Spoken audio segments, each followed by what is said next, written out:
Well, hello there, friends. Hey! And lovers. And thank you for joining us. This is 5 Minutes with Robert and Amy, Nasir, and you. And we are glad you are here. Today is July.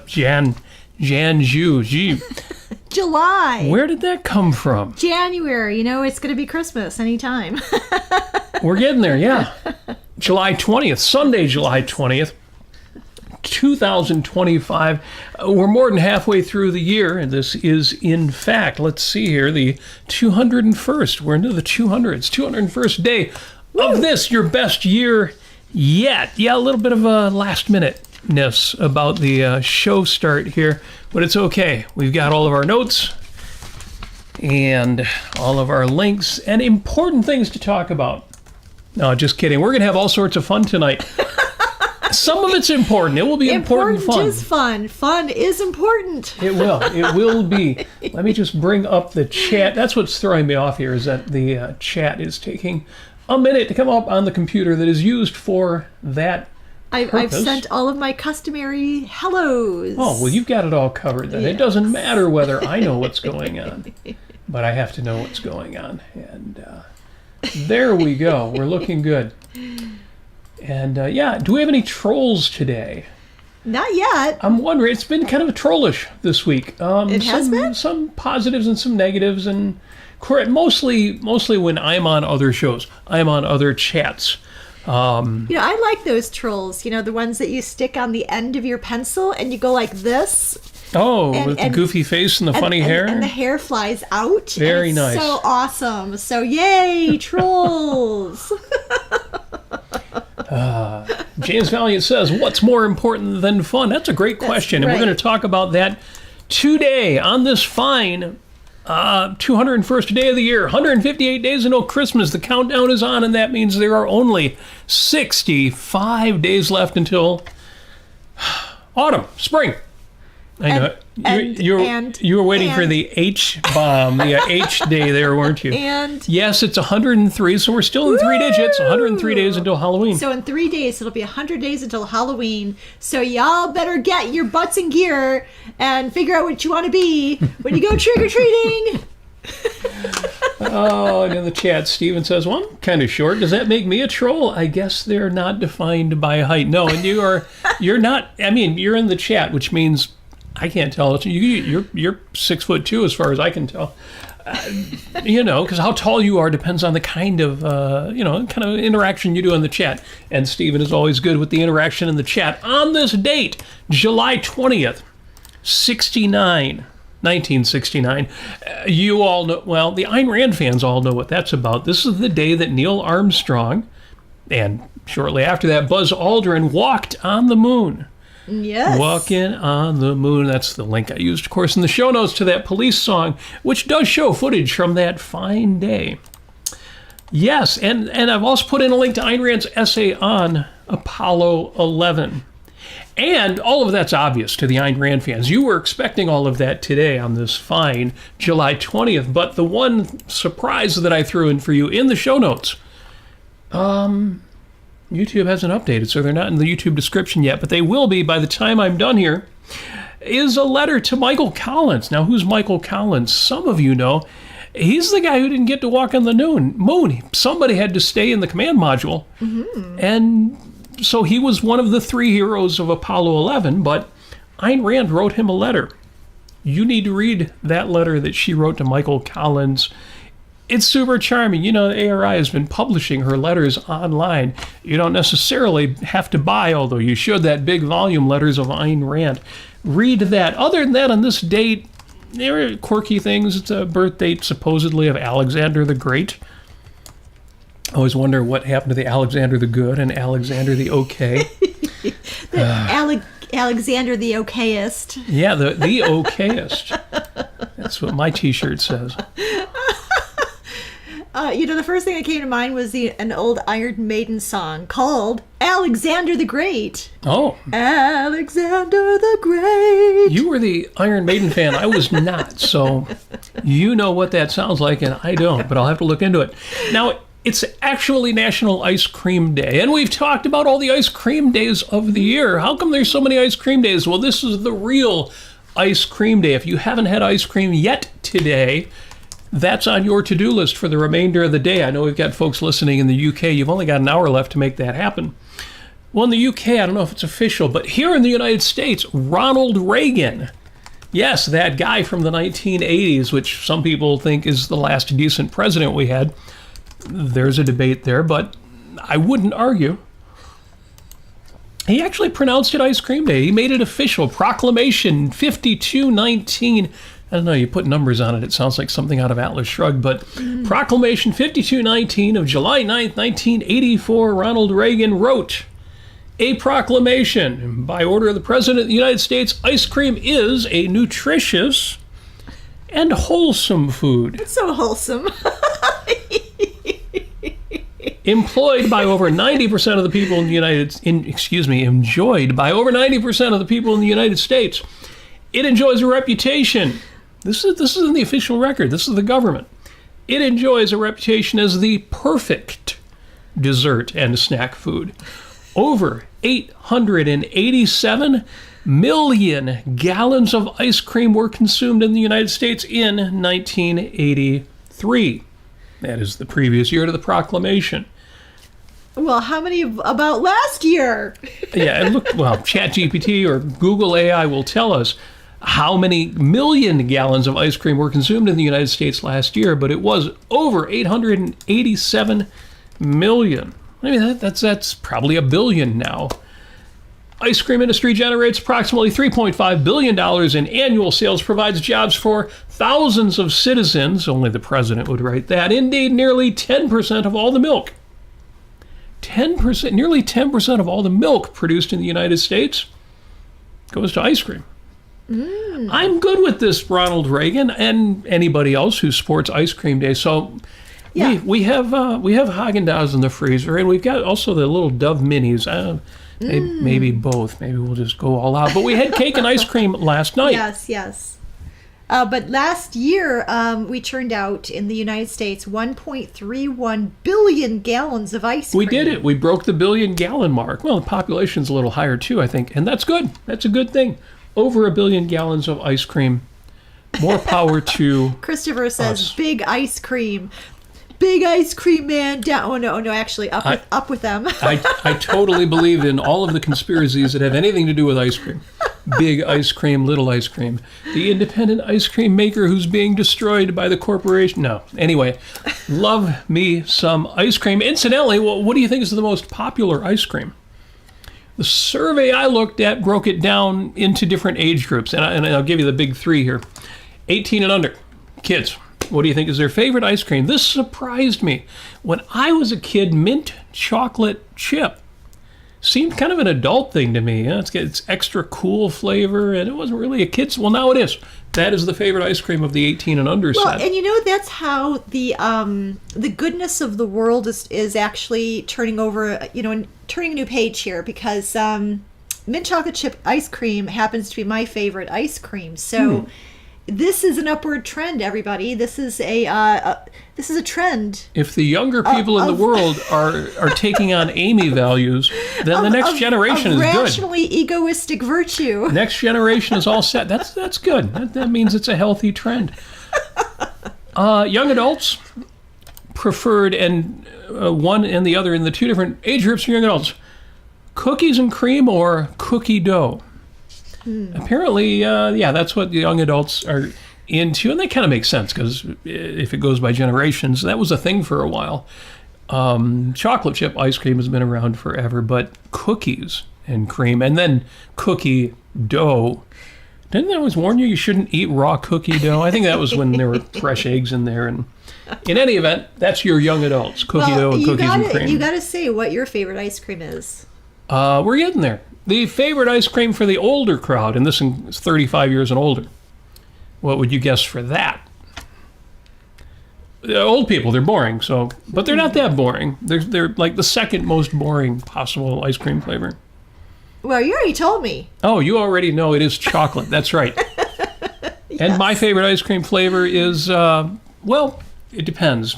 My favorite ice cream ever is chocolate chip from Baskin Robbins. Baskin Robbins gets it right. Chocolate chip ice cream. Otherwise, it's vanilla.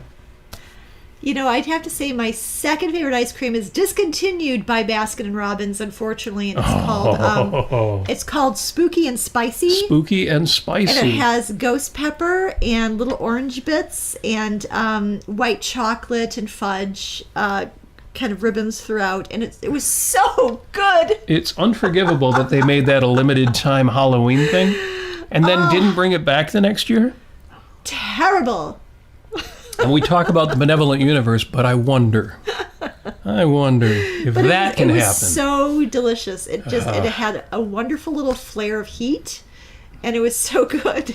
Oh, jeez. Oh, Tom mentions the 3-flavor popsicle. Yeah, Bomb Pops. And those are still out there. You can still get those. That's cool. Steven says, how about fruit flavors?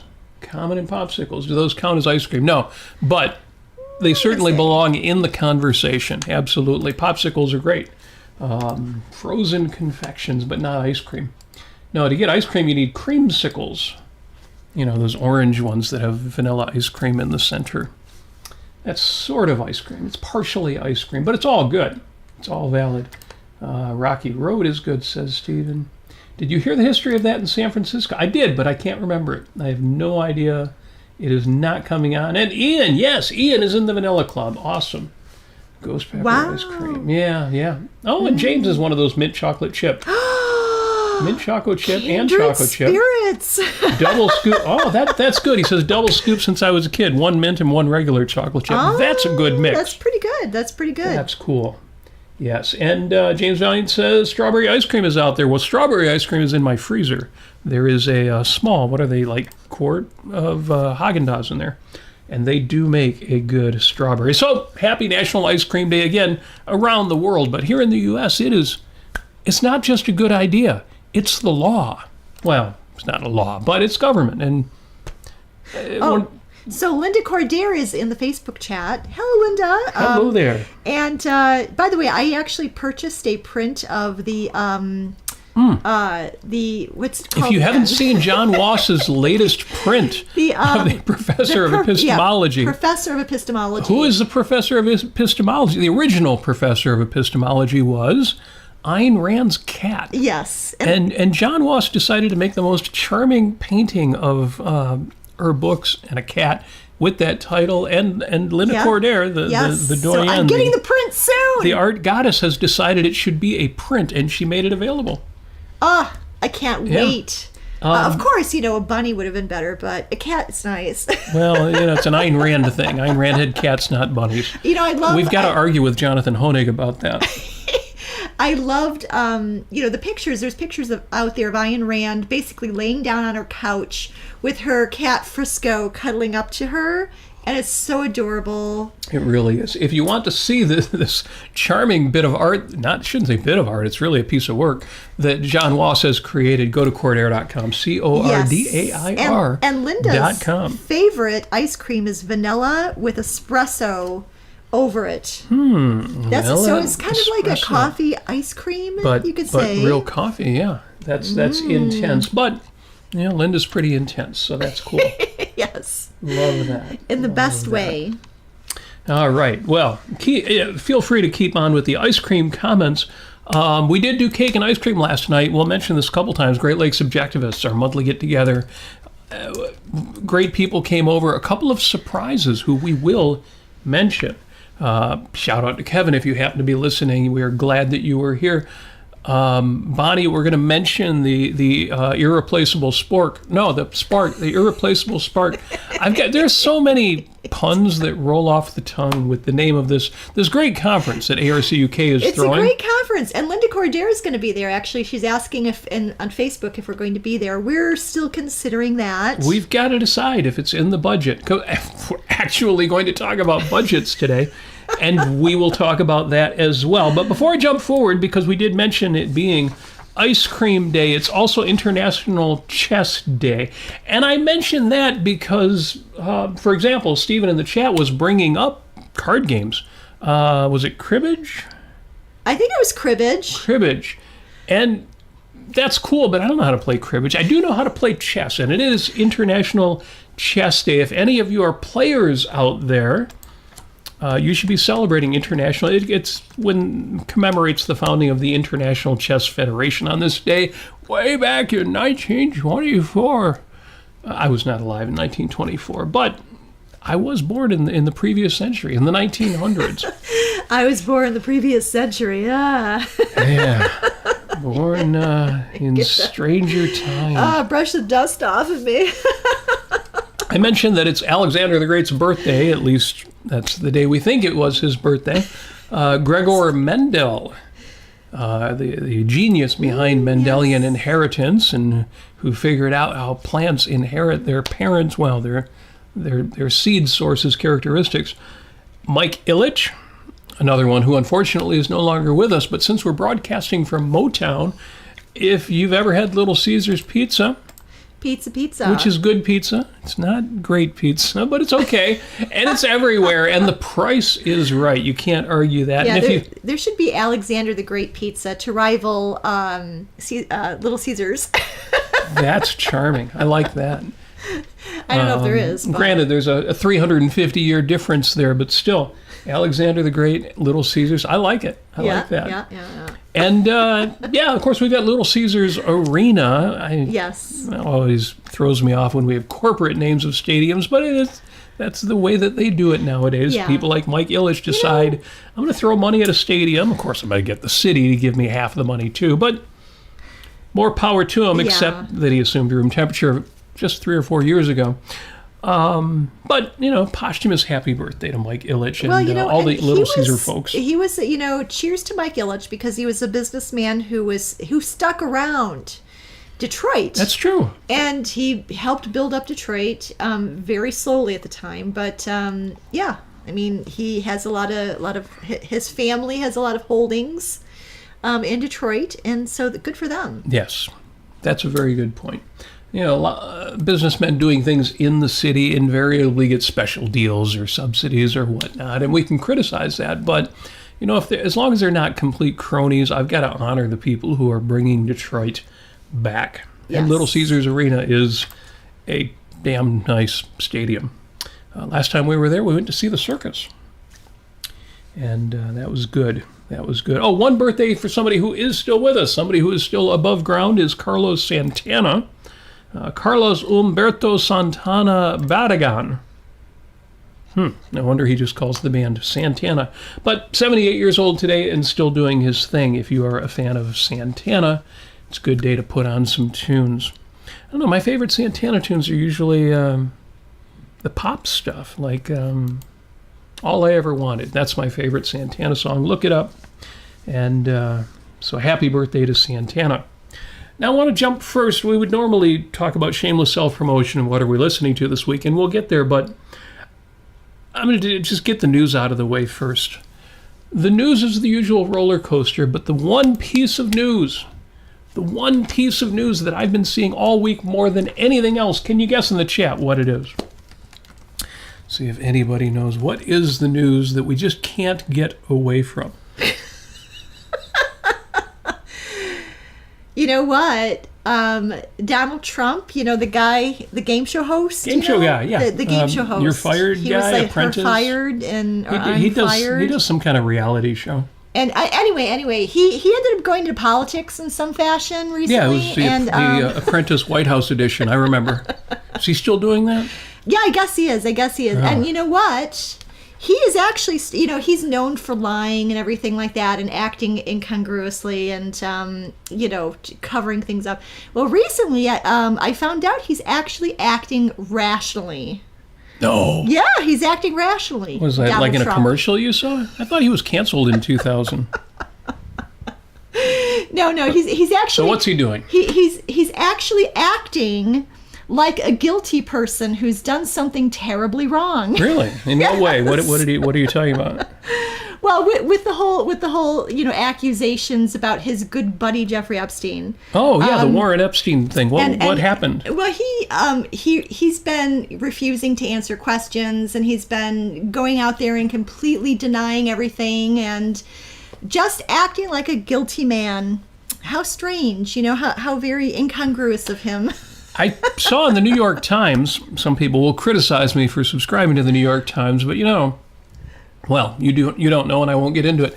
The New York Times said, yeah, he's finally saying, look, just release all the stuff. Is he now? Yeah. Oh.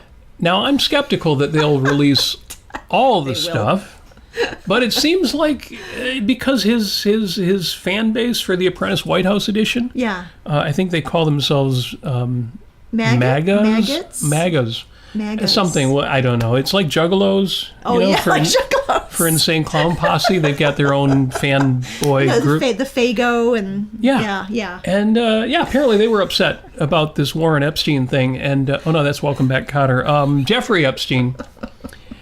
And they're like, no, give us the documents. You said you were going to give us the documents. And, that Trump guy said, like, no, I'm not going to give you the documents. It was all kind of dumb. And they're like, no, we still want the documents. So I guess he's going to give them the documents. And Epstein was like, oh. I don't remember that.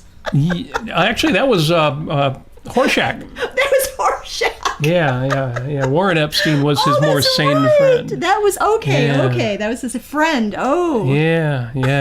And Vinnie Barbarino, played by John Travolta. That's right. I always remember just the episode where one of them, I forget if it was Horshack or Epstein, was getting on drugs. And his friends start mocking him to try to get him to stop taking drugs. And Barbarino is trying to pretend that he's on drugs, and he's like, yeah, drugs, man. Give me drugs. Give me drugs, man. Give me drugs. Yeah, and then he ended up on Scientology, so I guess he got his drugs. Meanwhile, back in the Apprentice White House edition, I guess the host of the show is going to actually release some documents. Do you think he's going to actually release all the documents? No. He'll say that he's releasing everything. Okay, give him everything. Wink, wink, nudge, nudge. Oh my God. We'll see how that goes. Yeah, in the chat they understand. They understand the whole, sure, you're going to get all the documents. But no, the story that I couldn't get away from this week, apparently there was this couple out there, a man and a woman, who got really embarrassed because it was shown and on camera where people could see it, that they were actually Coldplay fans. And oh my God, they were so embarrassed. They're hiding their faces and stuff. Oh my God, I can't believe people know we came to see Coldplay. So I don't know. You shouldn't be embarrassed about that. If you like a band, even if it's Coldplay, be proud and stand up and don't let that stop you. I mean, I admit it. I still like Iron Maiden. I still do. Yeah. And if they put you up on a camera as a fan, and kiss cam to show whatever it is that you happen to be doing, more power to you. Now, and actually, I should say real quick, as a note of gravitas, that was horrible. And I don't want to laugh about it because and I have not. My sincere condolences to their families. That's awful. Yeah, I seriously think. Well, there's two things about the national obsession with what happened this week with this couple. Apparently, weren't supposed to be together. One of them was married. They're out together at a concert, behaving badly, and all of the ironies of this, that the one guy is a CEO of a big corporation and the woman he's with is his head of HR.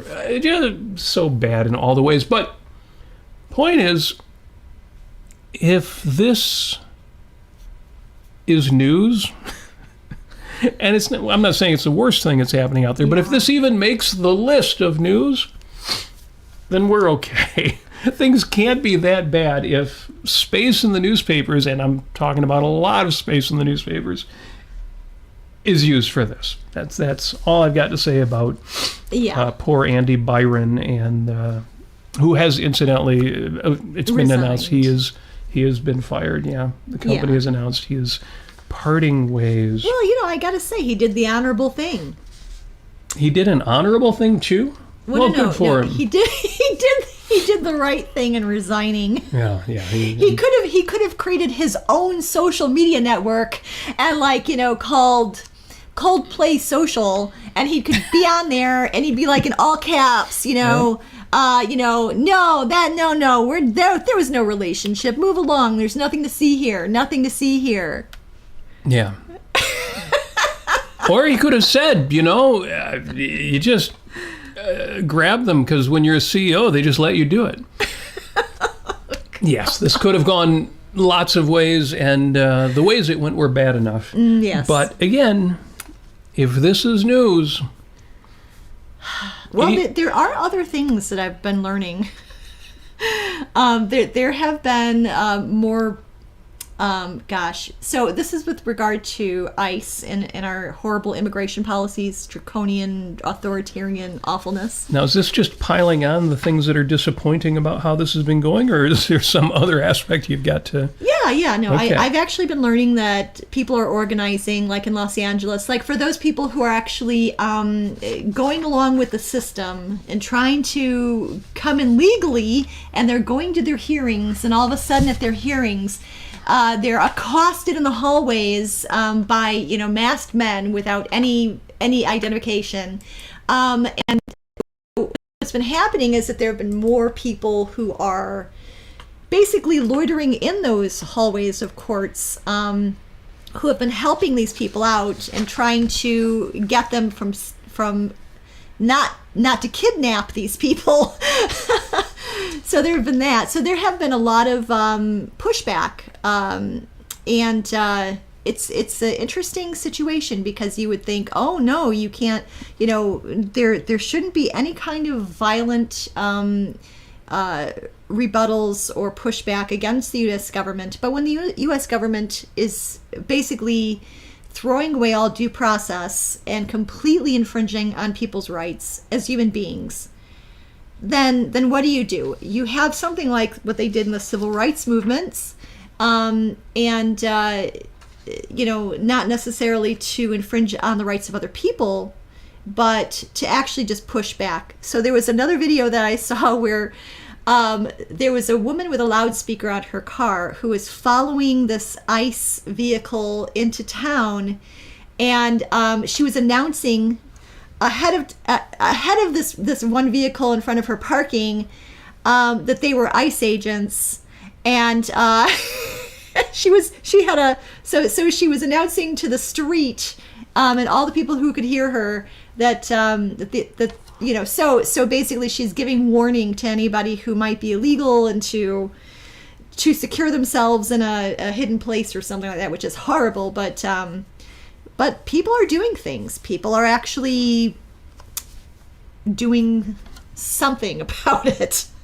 Makes me think of the people who report speed traps on the mapping applications. Yes, You're exactly. You're using a GPS app on your cell phone, and it tells you, oh, by the way, there's a speed trap coming up. How did they get that information? Well, obviously, people are reporting them. Yeah. Oh, I saw a speed trap. Let me stare at my cell phone while I'm driving and put that in there. Yes. So they're using, as I would call, Bugs Bunny tactics to try to get around ICE and try to counter their horribly nefarious activities. Yeah. Anyway, I would say that's pretty good. Well, then more power to them. It's a complicated issue because you've got bad law and bad enforcement of a bad law. And yet, if it is the law, obviously you've got to take some cognizance of that in deciding how to address it. But yes, if people are taking action, more power to them. Yeah. Hey, I think that, yeah. So that's the news, folks. Good. Let me get into the shameless self-promotion and what are we listening to this week. And I got to start shameless self-promotion and what are we listening to this week with a shout out to the YouTube channel Narendra Academy. And I say that because Narendra Academy is kind of amazing. There's 170 videos produced by Narendra Kumar. 59.8, so practically 60,000 subscribers. And it's described as an academy. Well, it is. It's probably the majority of the videos, at least the ones that I've seen, are educational. A lot of videos for mastering language, including mastering English. Narendra Academy is a site, not a site, but a channel originating from India. So mastering the English, but there are lectures on physics. There are lectures of general wisdom. There's lectures on how to do well in a job interview. So just all sorts of good stuff at Narendra Academy, especially if you're in India.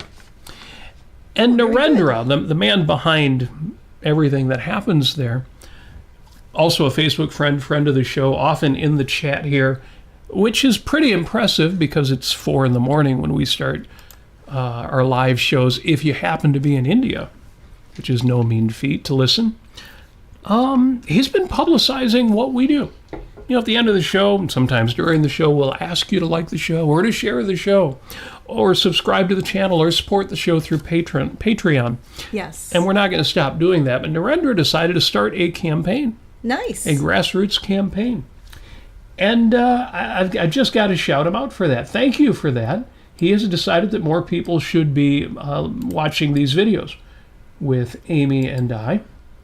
And that is too cool. So let me give a huge shout out to Narendra.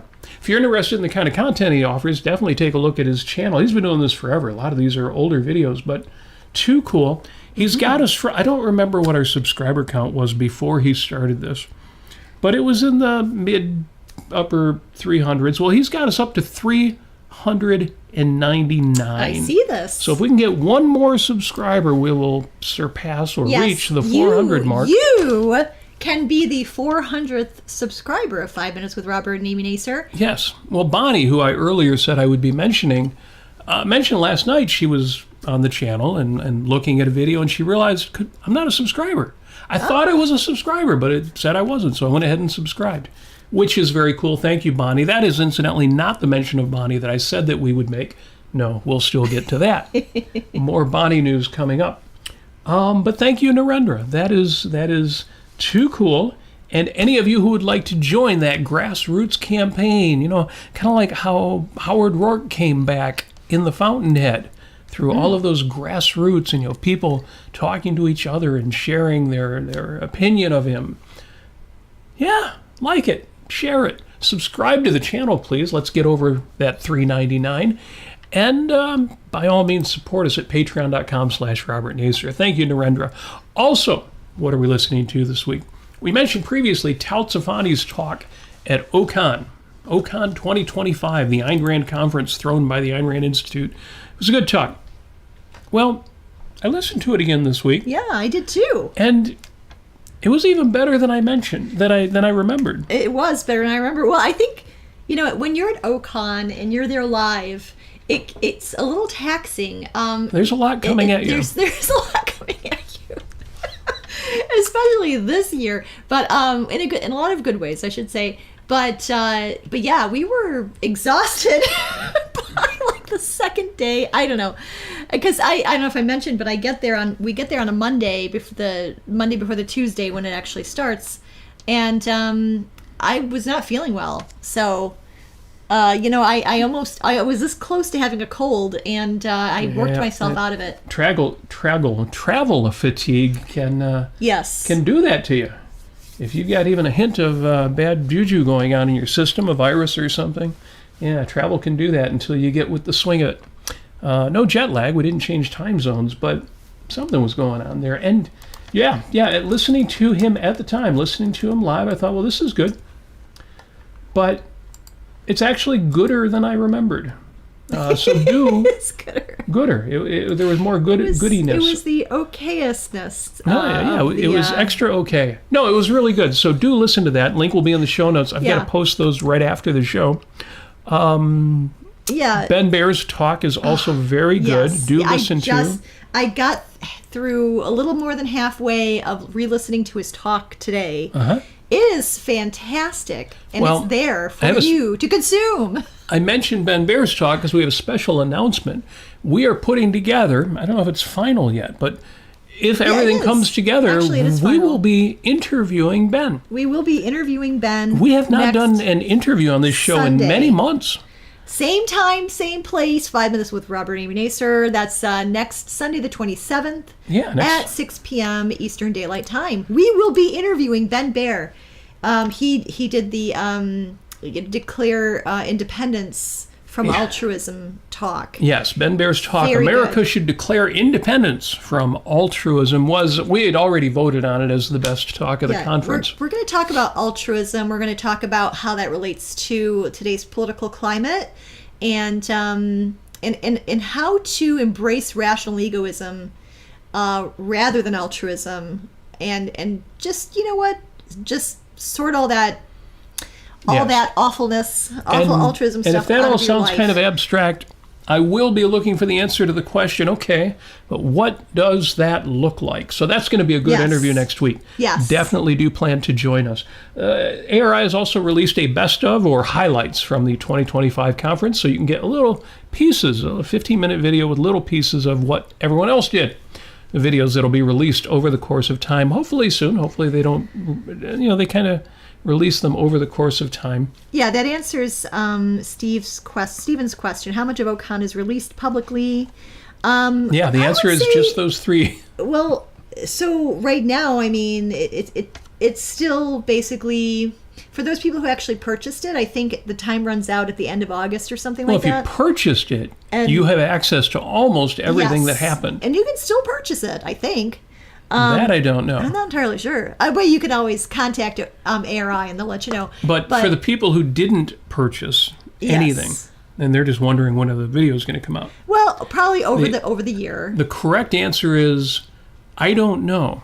And I don't think anybody, I don't even think ARRI knows. There's probably going to be many of them, or the majority of them coming out. Yeah, what usually happens is that they release a new video every month or two.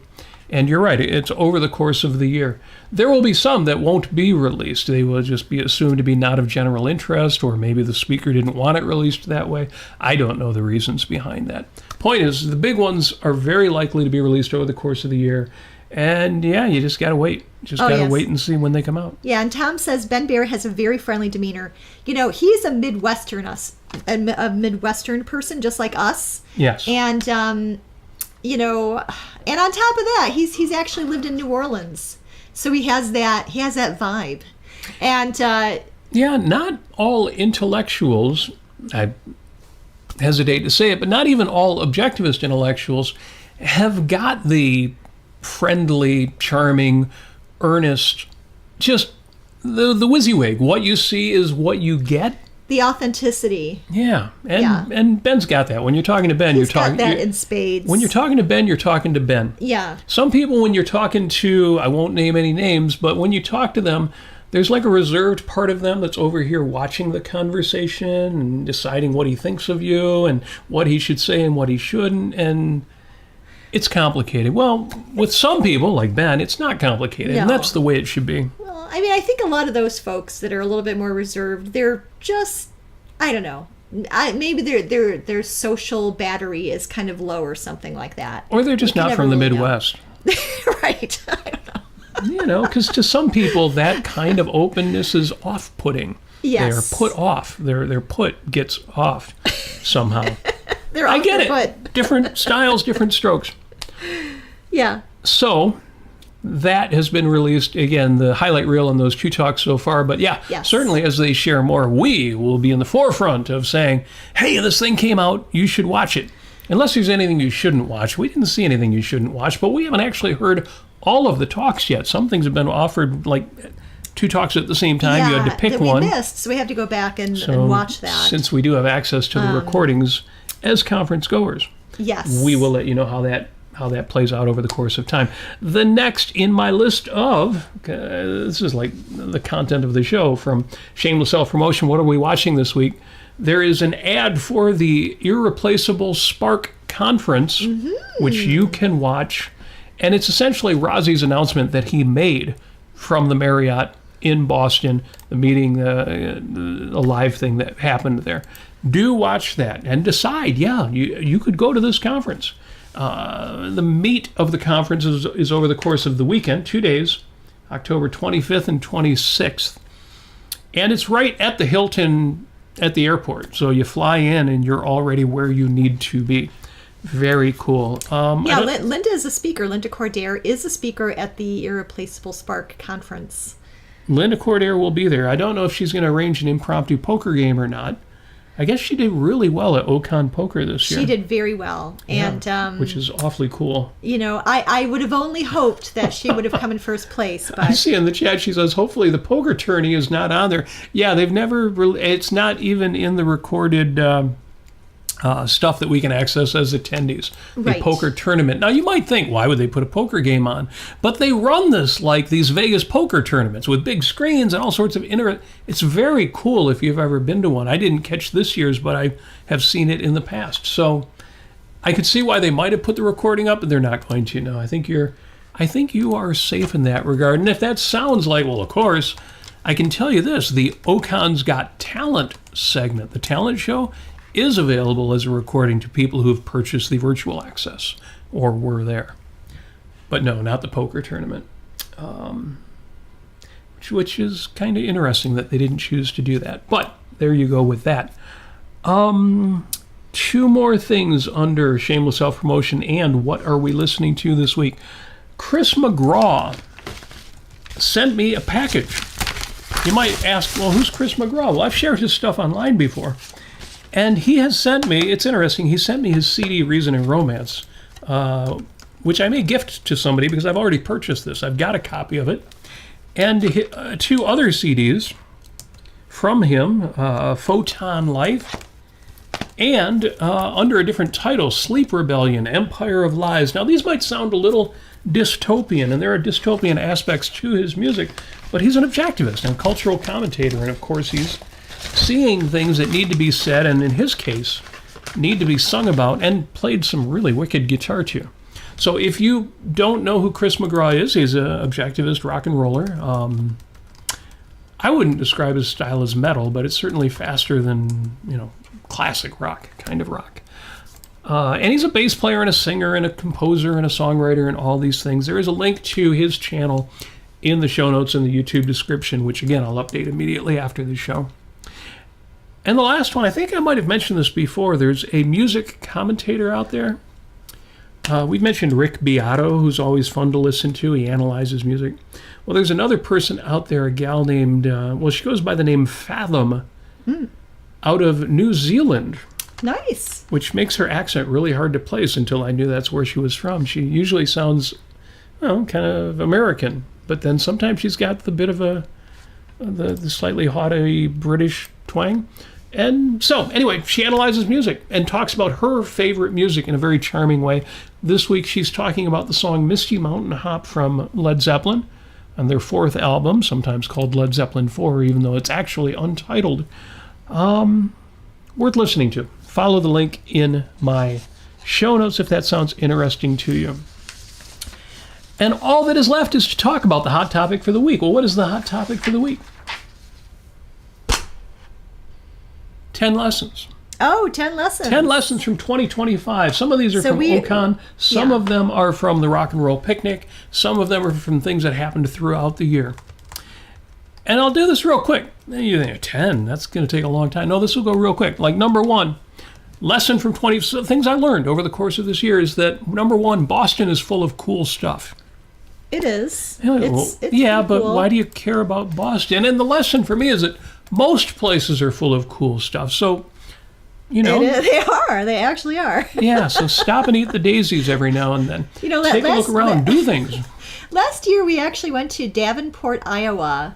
Well, that's going to be boring. It was really cool. It was really cool. It was really, really lovely. We learned about Bix Beiderbecke, the trumpet player from the 1920s. I mean, we learned a lot. There were so many things. We went to, actually, speaking of National Ice Cream Day, we went to that one kind of like drive-through ice cream place where the people were just so friendly and so wonderful. We discovered some really cool, just out-of-the-way places, but also, mainstream stuff. While we're in the Quad Cities, we saw the Independence Day fireworks. We went on a riverboat, and it was flooding season. It was crazy. The parking lot you would normally park in with your car to go on the boat was underwater. Yes. And yet the boat was still running. No, it was all sorts of good things. So, yes, lesson number one, Boston is full of cool stuff, but so are most places. Oh. Get you some. And Detroit is really full of cool stuff. I mean, it's amazing the amount of we're on an that they have informal, there. unofficial mission to get OCON to come to Detroit. Yes. And OCON has to come to Detroit. Pick a hotel in downtown Detroit, but do make Greenfield Village and the Henry Ford Museum one of the primary destinations. It would be the most wonderful thing in the world. I know some of you are thinking Detroit, Oh where the weak are killed and eaten. Isn't that Detroit? Well, yeah, but there's nothing wrong with that either. Yeah, Ian was actually talking about the MC5, kick MC5. out the jams, mother effers. Yes. And they're actually not from Detroit, they're from Lincoln Park, which is actually the place that I grew up. Every place in Southeast Michigan is... I always say we broadcast from Detroit. We're not actually in the city limits. The studio is just outside the city, but Southeast Michigan is Detroit. When rock bands come, for example, to stadiums that are not in the city, they still say, hello, Detroit. You don't go to Pine Knob and say, hello, Clarkston. No. Hello, Detroit. Anyway. Yeah, yes. and Ian mentions that, it's probably going to be more affordable in Detroit. Yeah, Boston was not affordable. Oh, my God. It was pricey. I think we told that story last week or the week before. Yeah. We were actually thinking of taking a year off of OCON. Just, to save the $5,000-$6,000. Why? And we're considering, let's take a year off. And then they announced, as they always do during the conference, where the next OCON's going to be. And as soon as they said New Orleans, I'm like, okay, I guess we're going next year. We got to go. It's New Orleans. It's going to be good. It's going to be expensive, but it's going to be good. Well, and a lot of people have had, incidentally, a similar reaction. It's really cool to hear how many people are coming. If you are coming to OCON New Orleans, we would love to hear it because it's going to be good. It's going to be amazing. As a matter of fact, so our plan, at least for right now, is to be there at least a few days prior to OCON. And then do OCON and then leave. But and we've done that before. If we're going to a conference that's 5 days long, is plan a week or 8 days or 9 days so that you have some travel as well. Yes. And I think this year you decided we should do that ahead of time. Yes.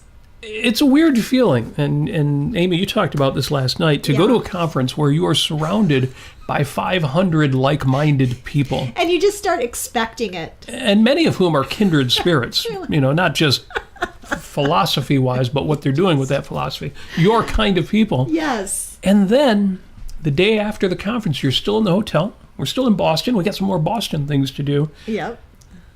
But you're walking through the hotel, and there's all these weird and kind of boring people. And you can tell that they're not part of OCON just by looking. They don't have the spark. They don't have the irreplaceable spark. Right. Yes, exactly. As Rossi would say. Or the irreplaceable spark. Neither one of them. Either one. So, and it was just kind of, it felt like, I told Robert last night, and we had our Great Lakes Subjectivist meeting last night. It was great. And I felt like Clara at the end of Tchaikovsky's The Nutcracker play. And, and she's like, where's my prince? Where are all my new friends? Where are all the dancers? Where is everybody? And they have this kind of like, it's like a disorienting, dreamlike music at the very end of it. And I'm like, I felt like that. Yeah, yes, it was. It was kind of like the end of The Wizard of Oz, and all the magic's gone and you're back in Kansas. Oh, yes. And, lessons were learned, like in The Wizard of Oz, but still... Yeah, what's wrong with all these people? Oh, they're not objectivists. So anyway, yes, we will plan to come to New Orleans early, front load the travel part, so there won't be any disappointment. And people in New Orleans are just better people than Boston. Anyway, some of you people in Boston, you're great, but it won't be as much of an issue because, we'll have New Orleans people. And we know New Orleans. And somewhat. We've been there a few times. And I feel like even if I meet somebody new in New Orleans, I already know them. Yes. It's much more of that. You wouldn't do that in Boston. People in Boston don't regard meeting strangers in that way. And as I say before, they're not mean. Right. They're not rude. Yeah, there's just zero presumption of kinship. Right. Unlike the Midwest, where you assume everybody's a friend until they prove otherwise. Yes. Yes. So that goes right in line with my lesson number 4. I skipped number 3 on purpose. We'll get back to it. Number 4 is people are just the best. Yes. I've said this before. And, some people more, some people less. Some people are, just kind of blah. They're just kind of there. But even those people that we saw in Boston, the people we met, the waiters and waitresses and presenters and other things who were just kind of blah, they are keeping the wheels of the world turning. They're doing it too, just with a little less panache. Yes. So be part of that miracle. Be part of what makes the world turn, the wheels of the world turn. And if you can, try to do it with a little more style than some folks do.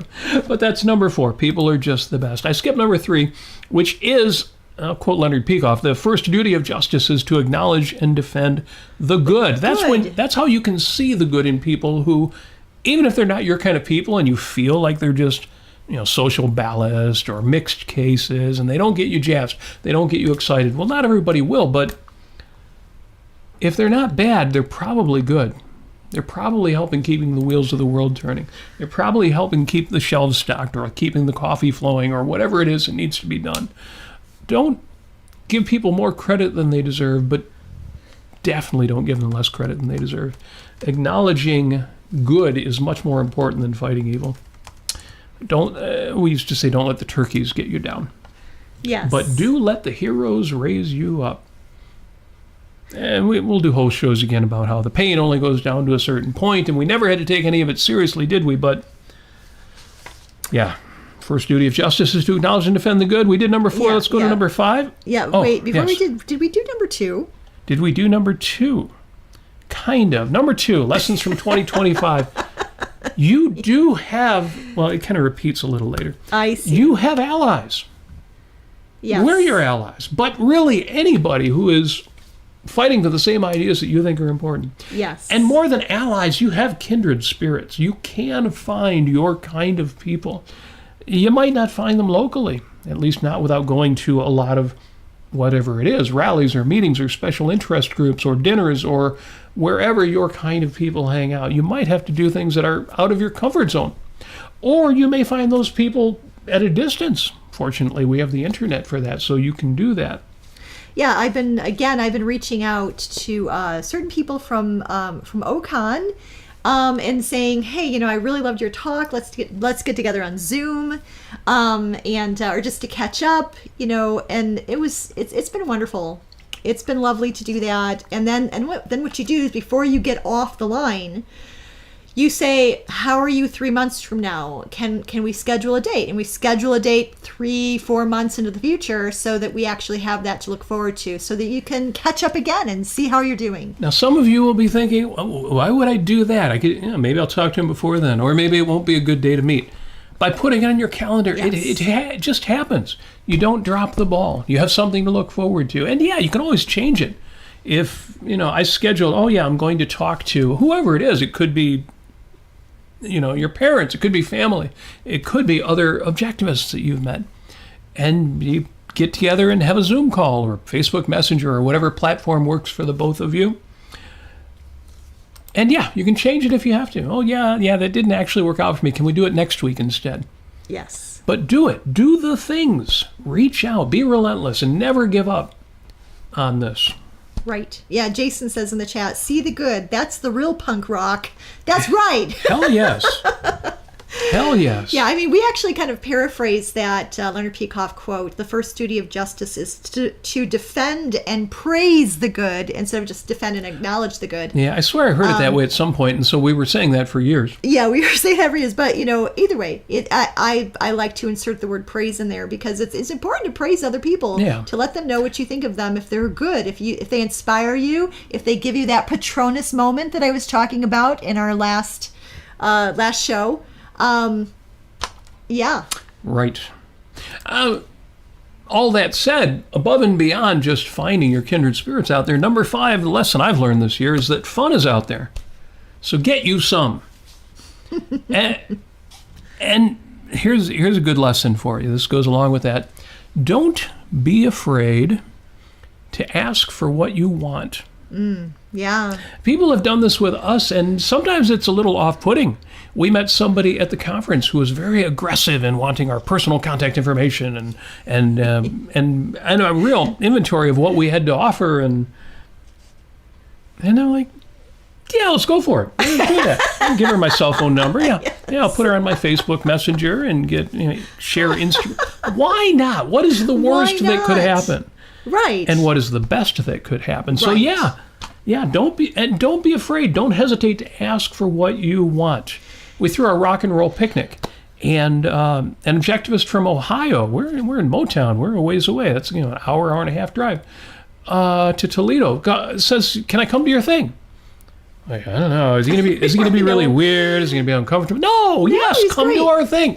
Come and by all means, and we'll meet you there. And not only was Alexander cool when he arrived at a rock and roll picnic, but he gave me an inspiration, which was we sang Neil Diamond's song called "Today," America. or America. Yeah. Or I'm sorry, it's called America, but the basic chorus is he keeps saying the word "today." Yeah. But it's a pro-immigration song. Yeah. And it's such a beautiful song, and I was so inspired by this song that at OCON, when we got people together for karaoke that second night when we were jamming, I had everybody get up on stage and sing it with me.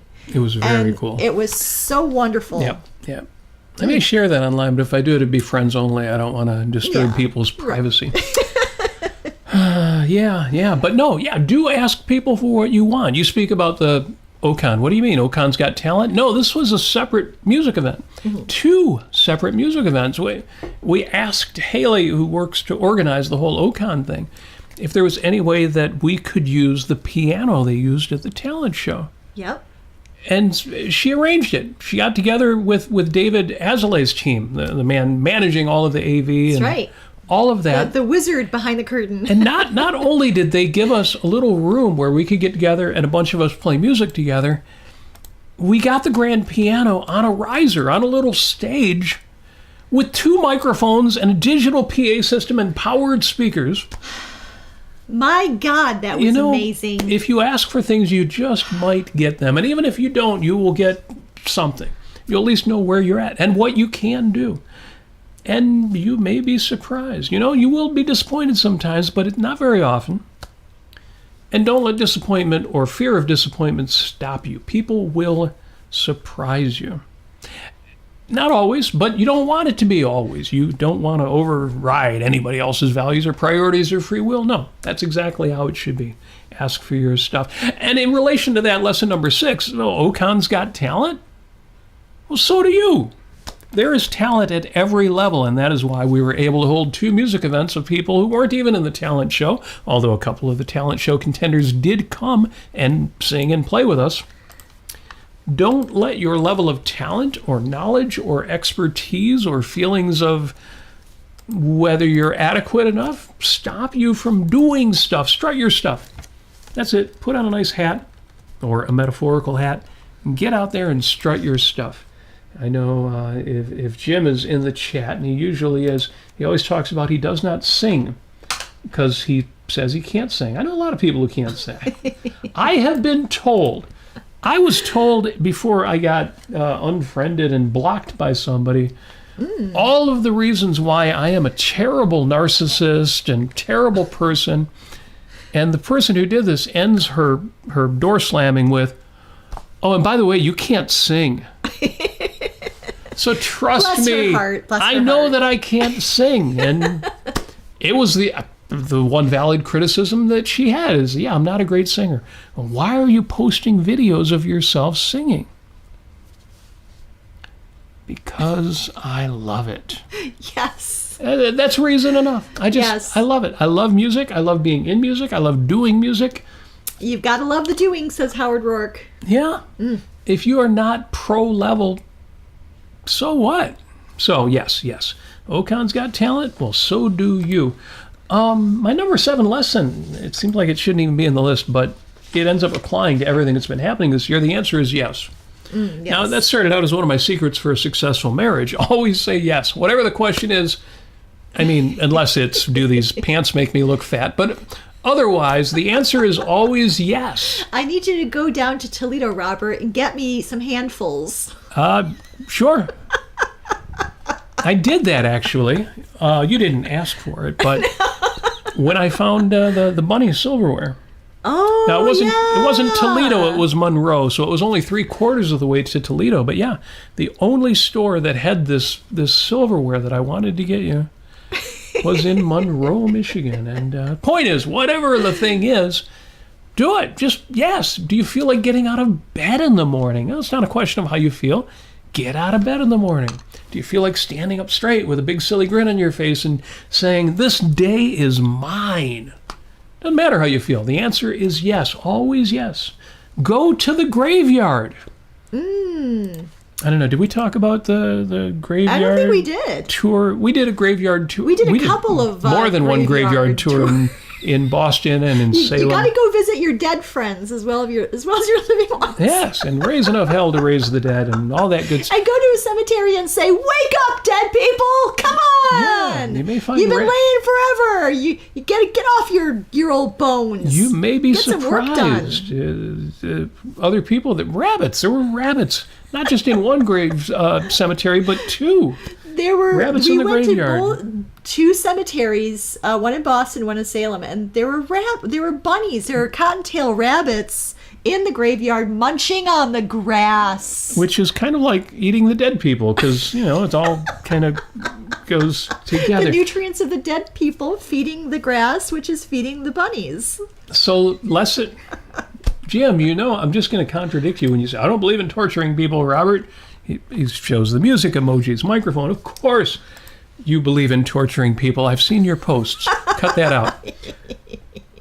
I'm only serious. So yeah, lesson number 7. The answer is yes. Go to the graveyard or buy the crystal swan. Yeah, like me, like what I did. I got my little black swan from Swarovski. Swarovski. I pronounce it phonetically. I don't know if it's right, but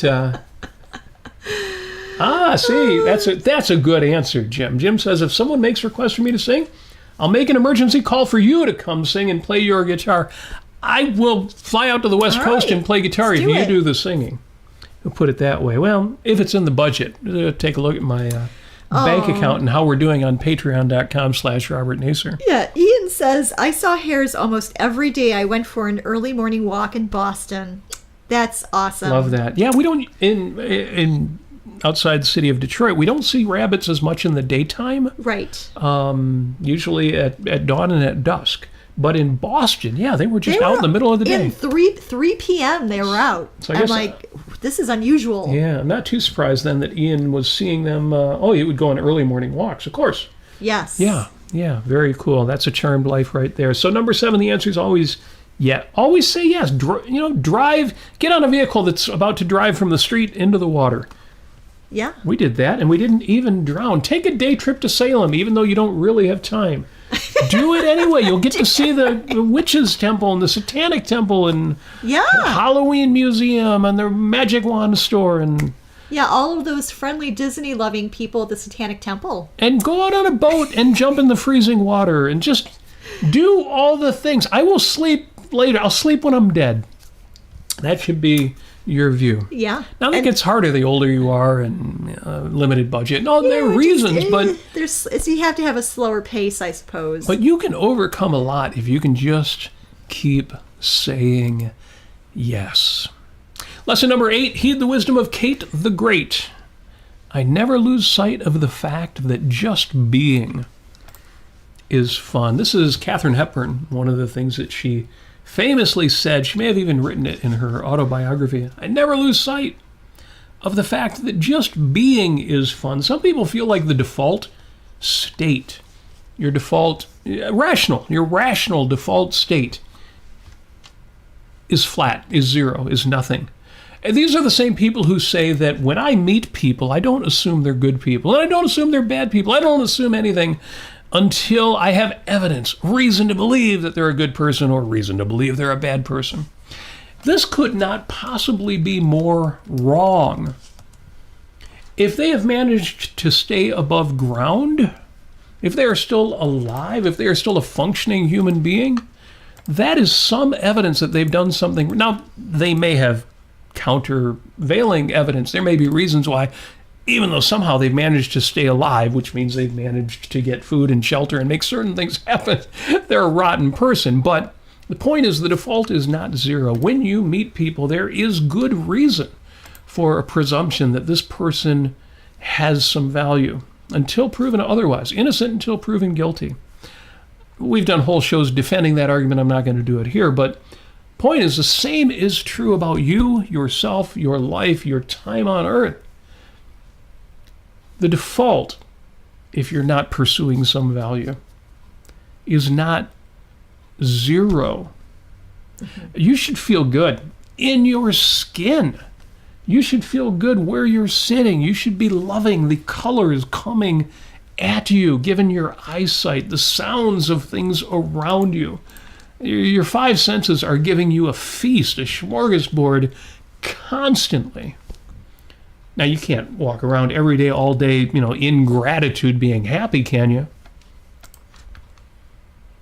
Trick question. Yeah, you can. And you should. You have every reason to. And all of your chosen values, all the values you've created and produced, all of your conceptual values, that's on top of that base level.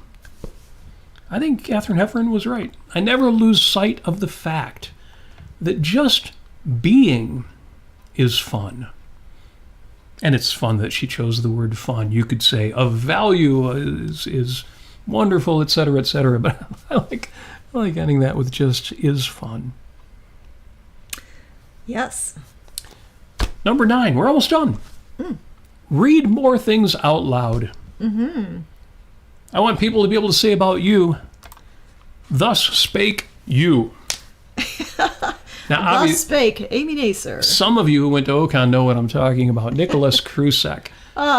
Nicholas Krusek, speaker often on the Ayn Rand Center UK, but now he's working directly with the Ayn Rand Institute.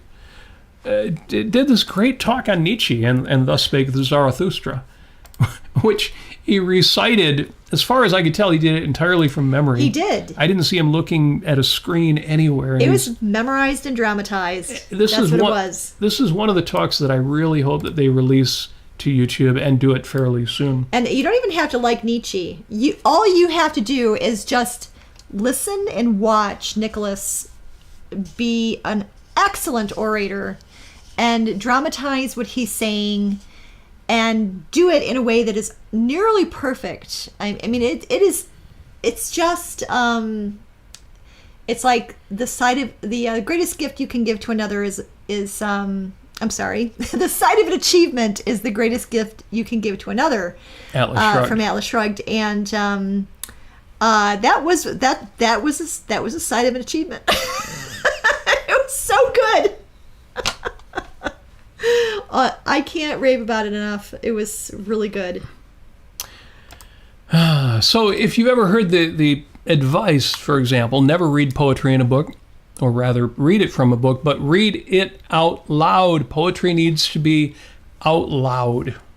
Changes the experience entirely and elevates it to something far, far beyond, no, man, when I read, I hear a voice in my head. I get that. I do too. It's not the same. It is not the same. So read more things out loud. Thus spake you. Last night at GLOW, at Great Lakes Objectivists, we took turns and we read Ayn Rand's essay, How Does One Lead a Rational Life in an Irrational Society? Yes. I had already read it before we all got together, but it is different hearing it out loud. It really is. Incidentally, my answer to the question, how does one lead a rational life in an irrational society? I mean, Ayn Rand's answer is better than mine, but my answer is exactly the same way that you would lead a rational life in a rational society. Yes. You do all of the same things. The irrationality throws a few extra things at you that you need to deal with. And that's why you need to speak out, as Ayn Rand says. You need to be willing to pronounce moral judgment, as Ayn Rand says. You need to take responsibility for those judgments. Make sure that your judgments are rational, as Ayn Rand says. But yeah, the short answer to how do you lead a rational life in an irrational society is you do all the same things that you would do leading a rational life in a rational society. And number 10, one more. since we're running a little long. Boy, that doesn't usually happen, except every time. Number 10. Actually, I'm just going to steal this from Robert Heinlein, one of his aphorisms, and Heinlein has some of the best aphorisms. For him, it was under that category of tips for a successful marriage. He said, budget the luxuries first. Now, obviously, if they are luxuries and you're talking about budgeting, you can't budget the luxuries first all the time. You'll blow your budget. You'll run out of money. There's a reason they're luxuries. They're expensive. So there's that. And the other thing is it can be hard to turn off the flow of luxuries. Like ice cream. Well, that's exactly one of my answers, my points. You can eat the cake and ice cream, but then the next morning, you got to get back on your healthy diet, and whether you're counting calories or counting carbs or eliminating carbs or whatever the thing is that you're doing. And then, a week or two later, when there's another special event, have another dish of ice cream, and then the next morning turn it off. I get it. It can be hard to turn that off. And sometimes it feels easier to just say, the only way that I can be that self-disciplined is to say no all the time. But it is doable, and you can do it. You can buy the Swarovski swan on a whim, and then just save money or don't spend as much money for a week or two before your next splurge. You can do that. You can stay up late one night for the party or the Great Lakes Objectivist monthly get-together or whatever it is. And the next night when you feel like, I don't feel like going to bed because your circadian rhythm has shifted, you can do it. You can take a cup of warm herbal tea, the Sleepy Time tea by Celestial Seasons. My favorite is Sweet Dreams. Sweet Dreams by Bigelow. These knock you out. At least they do for me. But whatever puts you to sleep, and if you don't have anything that puts you to sleep, find out what works for you and get yourself back on track. And a couple of weeks later, when you have a chance to go out and stay up half the night, again, you don't have to let that throw you. Budget the luxuries, but don't let them destroy your budget. Don't let them change things. That's why I believe in guilty pleasures, because they're not guilty. They don't need to be guilty. They can be entirely paid for, taken responsibility for. And you should do that. You should have those things that you love and say yes to those things you don't even love yet, but that you will love. When somebody says, would you like to do the thing? Or you see online, oh, there's this event. I've always wanted to do that, but I don't know. So I'm going to be working on that myself. As I say, these are my lessons so far from 2025. One of the things I haven't done yet this year, but I'm committing to doing it, is to start going to open jams, open mics. Bars and clubs and different venues will do this, where if you're a musician, you can go up there and play a song or sing a song or do a thing, kind of like what we do, folks, for folks when we throw the rock and roll picnic. I got to do that more and let other people do all the hard work. I got to say yes to that. Mm-hmm. I hope, listening to this conversation, you are reminding yourself, well, yeah, I need to do that too. I need to say yes to stuff. I need to say yes to everything. I should say yes to everything. Not everything. See, I get that caveat, and some of you out there might be saying that. Oh, that's ridiculous. There are a lot of things you got to say no to. I'll say this. You be open to things you haven't done before, or things that you may think that you're too tired for. But, yeah, we were actually feeling like we were too tired yesterday to have a Great Lakes Objectivist meeting, or a GLOW meeting. Well, Amy, you found a solution to that. I just ignored my tiredness. Well, and the other thing is that part of throwing this monthly dinner meeting is making dinner. Yes. And we just kind of like threw up our hands up in the air like we didn't care, and we ordered Jet's Pizza. We ordered pizza from a pizza place that's, sorry, Mike Ilitch, the late Mike Ilitch, but Jet's Pizza is much, much better than Little Caesars. Yeah, and this is they make a nice salad too, and we had birthday cake too. I had to get a birthday cake for Steve and Sean. Happy birthday, you guys. Yeah, you are the best. This was Detroit-style deep dish pizza. Yes. Yeah, it's good. Yes. But yeah. And Jennifer brought bread and cheese from Domino's, who are pretty cool. And Greg brought, of course, some of his outstanding baked goods, as he always does, and it was a good night. But you're right, we made it easy on ourselves. Let's do lightning round questions from YouTube. Okay, what's going on in the chat? What have I've caught most of the chat here, but I haven't caught many questions. Steven says, do you like Schitt's Creek, the show Schitt's Creek? No, the name of the show turned me off too much. I tried watching it. I tried watching an episode, and the tenor of the show, the feel of the show seemed to match the name of the show. I understand that I need to give it another look, because I guess it is better than that first experience would suggest. But like the first couple of episodes we watched, just it had the comedy sort of, but it lacked the heart, and everybody was embarrassed, and I'm like, this is too stressful. Yeah. And, anyway. And as somebody who reserves profanity for special occasions, as I do, the show title is just off-putting. It's stupid. Why would you do that? Oh, isn't that clever? They made a guy's name who sounds like a swear word. No, that's not clever. Yeah. Anyway, you see why it took a bit for me to try to get into it. I'll have to try again some other... it's a cynical name. Yeah, see, Christopher Smith says it should have been called Smith's Creek. Yeah, that would have been different enough that every time you say the name of the show, you don't feel like you've wasted your opportunity to... I think swearing should be taken seriously. I usually say profanity should be reserved for the battlefield and the bedroom. But you can interpret that however you like. The point is, it shouldn't be just gutter language because crap comes out of your mouth because you think that's... I'm not going to get into the whole profanity thing. Long story short is the show... Lightning round questions and answers. Boy, that was not lightning-like, was it? Sorry. I shut up now. Give me the next question.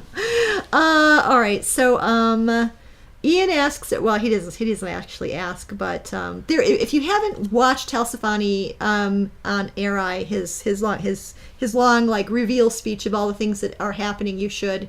There is a particular experience that they're talking about, a museum interactive experience they're talking about with regard to the new Austin location that they're building. Ian says it sounds hokey. I think it might work. I think it's similar to if you have been to the Titanic museum experience, it's kind of similar to that. I'll just say that. We went to the Boston Tea Party Museum. And when you go into the Boston Tea Party Museum, if you're going to go through the tour exhibit thing where you throw tea in the river, they will hand you a card of somebody who was in Boston during those times, and you essentially get to be one of the characters. Yeah, I mean... And you're like, well, that's hokey, that's embarrassing. It turns out, you're right, it is, except when you're there, when you're going through the exhibit, when you're doing that thing, it's not hokey at all. It's not embarrassing at all. So I get it. I totally get that like, feeling. Boston Tea Party, it's December 16th, 1773, and my name was Gilbert Colesworthy. Gilbert Colesworthy, there you go. So, yeah, again, I totally get that feeling of, it sounds kind of embarrassing. Like, I'm embarrassed for the people who think that's clever. I get that, but probably not. It's actually a temperament thing. We've talked about the difference, for example, between film and Broadway, because Amy and I are not Broadway people. We don't do like Broadway musicals much. Well, we do community theater. Like, we support people who are in community theater. Well, that's the funny thing, is that if you have a reason to do it, and then you go and then you find out, actually, it's not embarrassing. It's great to be there during this thing that you thought was totally cringe. So, again, my point is I get it, and, you know, I can, that resonates with me, but I think if I actually did it, it would be awesome. As much as it sounds like, oh, that's kind of embarrassing or kind of dumb or kind of whatever your initial reaction. I missed Jennifer's hello in the chat. Hello, Jennifer, if you're still here. Yeah, to your question, Jennifer, hello. And of course, Jennifer was here last night and one of the stars of the evening, as were we all. Yeah, so I don't know who won, was in the first, the number one winner in the poker tournament, but... It sounds like Linda Cordair was third. There was a guy named Kirk Wilcox who was second. Actually, no, we met Kirk Wilcox. We know Kirk Wilcox. He's a podcaster. Yeah, anyway, if you're not subscribed, that's pretty cool. If you're not subscribed to Kurt Wilcox on YouTube, you should be. Yes, and then let's see here. What else? Any other questions here? Just a lot of back and forth. Yeah, I mostly saw statements. I didn't see a lot of questions. Oh, what are the other three cities that, with Davenport, make up the Quad cities? Is this Jeopardy? I don't Alex, remember. what is? That's a great question that I don't know the answer to. The trick is to Google it before you read the question. Before you read the question, you got to Google it. So we used to know. Well, if we look it up, we will read it and we'll be like, I knew that. It was someplace in Illinois and then someplace in Iowa and then... Yeah, it's two cities on one side of the river and two cities on the other side of the river of the Mississippi. Let's see here. Some of these I don't know the answer to, like Katy Perry is the queen of camp. I have no idea. I don't know enough about her. Yeah, and you're going to be posting all of these 10 things that we learned. Yes. In the immediately after the show. Yes. And then we've got, let's see here. Didn't Colbert say yes and hope you get a yes in response? Maybe, perhaps. I'm sorry. I didn't get the grammar of what you just said. Stephen Colbert. So Ian is asking, did Stephen Colbert say, quote, say yes and hope you get a yes in response? I have no idea. That's another question for Google. I heard he's getting canceled, although he's still got like 11 months in his contract. So. Really important questions here now. Here we go. Do rabbit? When I say this, you'll be like, oh yeah, now I remember. These cities are Davenport, Moline, yes, Rock Island, yes, Illinois, and Bettendorf. Davenport and Bettendorf, Iowa, and Moline and Rock Island, Illinois. And we were in Moline. We were in Rock Island. Yes. And Rock Island, that was kind of a big deal. That's where the ship took off. You think we would know that. But you go to a place only once, and hopefully you remember the important things. And I guess names didn't make the list of the important things. Do rabbits eat fungi? I have no idea. I don't know. Not as far as I know. Not as far as we know. And no, they eat fresh vegetables. Domestic bunnies don't really eat mushrooms. When we kept rabbits, they ate better than we did. Certainly healthier than we did. And that's as it should be. There's a question in here about, I don't even know where it's at actually now, but it was basically, what's the difference between rabbits and hares? And do hares walk and rabbits hop? They both hop. So cottontail rabbits are basically... different than hares, but not by much. The domestic bunny that was developed throughout centuries in Germany and elsewhere in Europe, those are pet rabbits, and they have a different number of chromosomes than cottontails. I think cottontails have like 23 and I don't know, don't quote me on this. And then domestic bunnies have 24 chromosomes or something like that. Anyway, not a lot of difference, but domestic bunnies cannot live in the wild where cottontail bunnies can, and hares obviously can live in the wild. Yeah, there are differences there, and the main lesson is if you know somebody with a domestic rabbit and they've decided they just can't keep it anymore, have them give it to a rabbit rescue organization. Do not release it into the wild. Yes. There are very few environments where domestic rabbits can thrive. I think the only one is an island in Japan. Yes, that is correct. And we've been to that island. It's called Rabbit Island in the Hiroshima district. Yes. And, thank you, Stephen Katz, for bringing up the film Yes Man. It's on my list of to-dos is to watch it. Because we watched it before. We watched it once. A long time ago. And it sounds exactly like the kind of film that would have made an impression on me, but somehow it didn't. So I need to watch it again. It was kind of in the same same category as the other the guy with the dome over his what's it called? Oh no. It was the big dome, and he was part of a show, and he didn't know that he was part of a show. Wow, that slipped my mind too. Somebody tell us the name of Jim Carrey's film where he's actually on a show and doesn't know it. Truman Show. There you go. Thank you, Amy. Amy's brain in the back. Your brain worked. That's faster than mine did. But I vaguely remember Yes Man being kind of a comedy in the same style as Liar Liar. Yeah. where there's a good lesson there, and it's kind of a heartwarming lesson, but it didn't come across as life-changing. Maybe it's because I already lived that philosophy.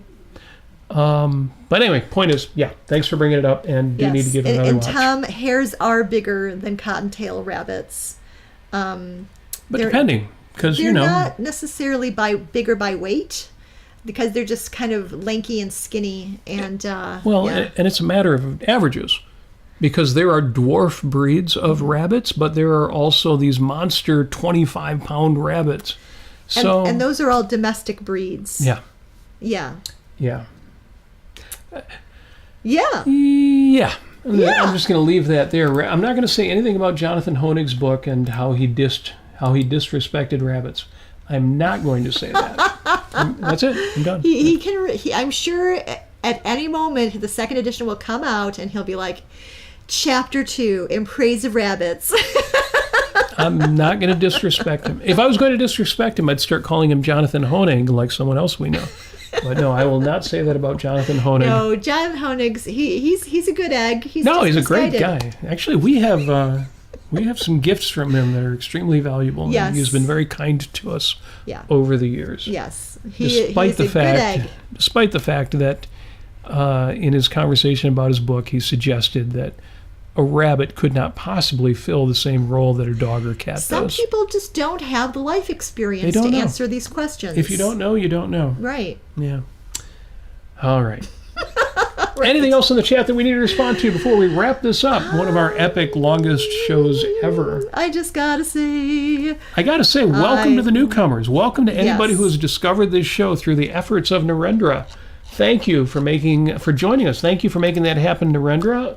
Narendra says good morning in the chat. We did mention this extraordinary effort, Narendra, that you have been making to get us everywhere, to popularize this show. Yeah. We are up to 399 subscribers. Yeah. I don't remember where we were at when you first started this, but it was not 399. Yeah, Greg said it was in the 380s. 380s, okay. Yeah, because in his initial post, he said he's already got 10 people to subscribe, which sounds about right.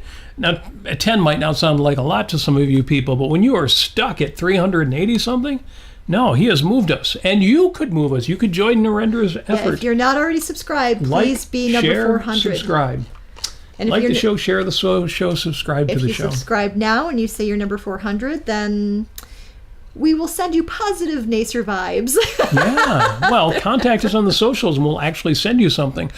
I don't know what yet. I will send you an Ayn Rand button. We send things to people. Yes. We do. I mean, you're like ordering things today to send to people. We do that. That's right. It would be on my list of advice to you on this list of 10, but I already got to 10. Yeah, you should surprise people. Go on Amazon and have stuff shipped to people who don't expect it. That is great fun and not terribly expensive either. Very cool. All right, that's good. Good. A lot of conversation in the chat that I need to review, but I think I caught everything and certainly all of the questions. Thank you for joining us. Thank you for being here with 5 Minutes with Robert and Amy, Nasir, and you. All that's left for you to do is subscribe if you're not already subscribed to the show. Like the show if you haven't already hit the like button on YouTube. If you're watching on Facebook, please consider going to YouTube and liking the show and sharing the episode with anybody and everybody, whether you think they'll enjoy it or not. Not just kidding, but especially if you think that they will enjoy the show. It's how a show like this spreads. I am hopelessly devoted, as Olivia Newton-John would say, to our 399 subscribers and all of you who watch the show. But I would love to see 399,000 subscribers, or some number that is substantially higher than where we're at. Thank you especially to the patrons. Those of you who support the show with a bit of financial love every month. You could do that too if you're not one of them by going to patreon.com/Robert Nasir. I've run out of things to say. That's all I've got. I'm at the end of my list. I've got something about Walmart here that I guess I'll have to talk about next week. Oh no, it'll be the week after that. Well, what is it? Because there was a series in the New York Times, Finding Beauty. And today's version of that was Finding Beauty at Maximum Discount by Crispin Sartwell and Tim Davis. And it's a piece that focuses on the beauty to be found in places like Walmart, describing the experience as akin to encountering a Baroque painting. Now, that's a hell of a comparison to make. The article was not great, and I thought I could have done a much better job. I've mentioned this before, I love the fact that I could go into a Walmart, or I usually prefer to say Target department store. There is not an item in a Target department store that I, and probably you, couldn't buy on the spot. Just walk out with it, or if it's too big, have it shipped to you. There's nothing there that I couldn't buy. Now, I'm not always carrying, $1,000 in my wallet, but a credit card will do the job. Walk into a Target sometime and realize I could have any of this. Now, if you're walking through ladies' lingerie and you're a guy, you might be thinking, I don't want any of this. Or maybe you do. But the point is, there are 10 departments there of things you'd love, need, want, or just make your life easier. You could go buy that 80-inch television. You could go buy the fanciest clothes they've got. You could go out to the whatever department it is, toys, games, electronics. There's nothing in a Target you can't have. Now, you might be in a position financially where, I don't think I could pay the bill. I don't think I've got that money. But there's not much in a department store that you couldn't have if you made it, if it was a priority, if it mattered enough to you, that you would say, okay, let me put off something else. I'll buy that thing. And I love that because, again, I mentioned how when you meet a stranger that you should not regard them as a zero. They are a positive value. Maybe not to you. Maybe it'll change. But nobody is a zero. Nobody is by default flat. Zero. Well, department stores are the same way. You think, well, if I didn't buy anything, I didn't get anything. Yeah, but look what's being offered to you. Look what is in front of you. You don't have to buy everything to realize, well, somebody made that stuff. Somebody made that happen. Somebody offered that to me. We are surrounded by miracles. Not least of which is ourselves, because we are part of that play too.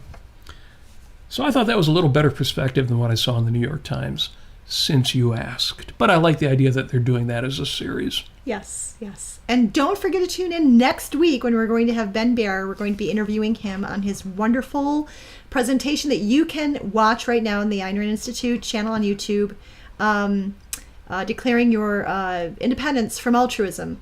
And yeah, it's going to be really, really fun. So hopefully you can make it. If you're on YouTube right now, if you're on Facebook right now, go over to our YouTube channel and become the 400th subscriber, please. Yes.